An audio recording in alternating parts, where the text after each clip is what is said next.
महाकाल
સુધી તપાસ કરી લઉં ને.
કાળા માથાના માનવીને ધારથી મસ્તક જુદા કરો.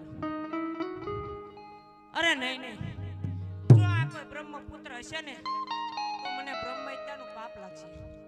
માટે હું દેવ બ્રહ્માને જલ્દી યાદ કરી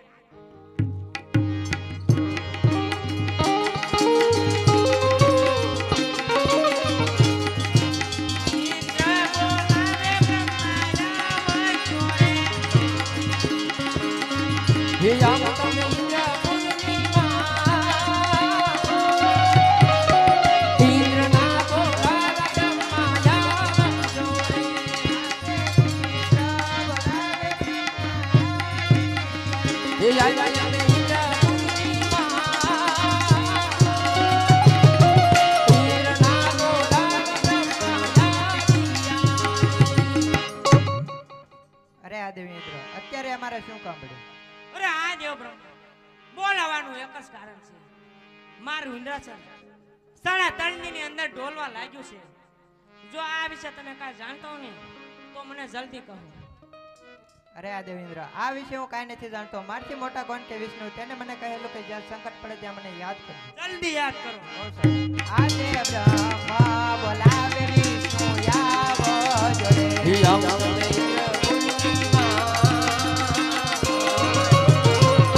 બ્રહ્માના બોલાવ્યા વિષ્ણુ આવ્યા રે.